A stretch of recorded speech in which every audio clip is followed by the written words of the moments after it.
is Christian, and today I am looking at Esther chapter 2, starting at verse 21.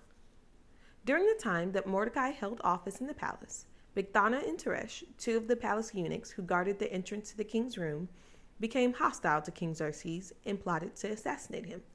Mordecai learned about it and told Queen Esther, who then told the king that Mordecai had found out.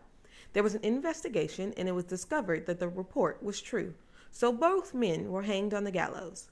The king ordered an account of this to be written down in the official records of the empire. Skipping ahead to chapter 6, verse 1. That same night, the king could not get to sleep, so he had the official records of the empire brought and read to him. The part they read included the account of how Mordecai had uncovered a plot to assassinate the king, the plot made by Bigthana and Teresh, the two palace eunuchs who had guarded the king's rooms. The king asked, "How have we honored and rewarded Mordecai for this?" His servants answered, "Nothing has been done for him." It can be a bit discouraging when you are going about doing things the right way, doing what you know you should be supposed to be doing, making the right decisions, and not getting the credit. It could be you at work, knowing you're doing everything for your boss, you're putting in overtime, and then they come in and complain about the one thing that you did wrong.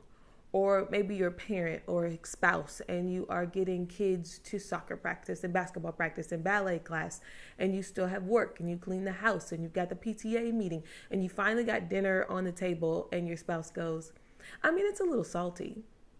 You've been putting in all this effort, going the extra mile to be the best child, the best parent, the best boss, the best employee, and you're just not getting the credit.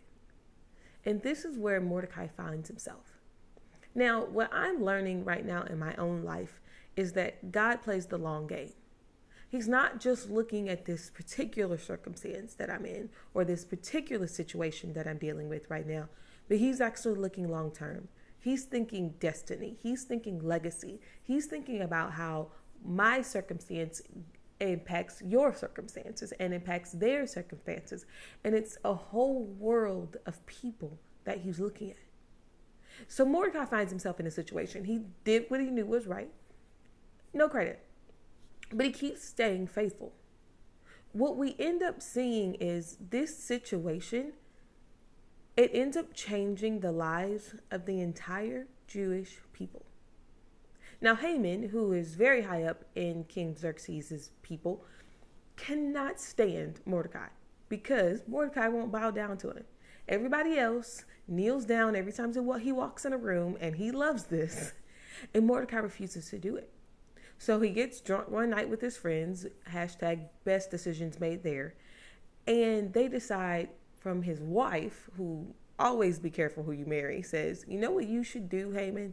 You should get a 75-foot pole, sharpen it, and then we'll impale Mordecai on it." And Haman is like, "It's a good idea." What he doesn't know is while he's having this conversation, God is dealing with King Xerxes. King Xerxes can't sleep. So he's like, "Hey, bring me the record." And it just so happened that the situation that they read to him that night reminds him of the faithfulness of Mordecai. If you find yourself in a situation right now where you're like, I feel like everywhere I go, this isn't really turning out. I keep trying to make the best decisions, but it's not really going well. It's actually going backwards. Know that God knows exactly how to get you in the right place at the right time. And he knows how to get the people that you need in the right place for you. So this particular night, when a plot has been coming against Mordecai's life, he keeps King Xerxes awake because there's more at stake. So King Xerxes is awake and he's like, what did we do for him? And the people come to him and goes, "We actually didn't do anything for Mordecai." And King's like, "That's not okay." So he brings in Haman and he says, "Haman, somebody has been really, really awesome for me. What should I do for him?"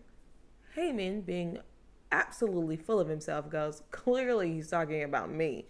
So he comes up with this amazing, elaborate scheme of where he's going to get the ring and be paraded around in front of people, and they're all going to see how awesome and amazing he is. And he's like, "The king's going to talk about me." And the king goes, "You know what? That's a great idea.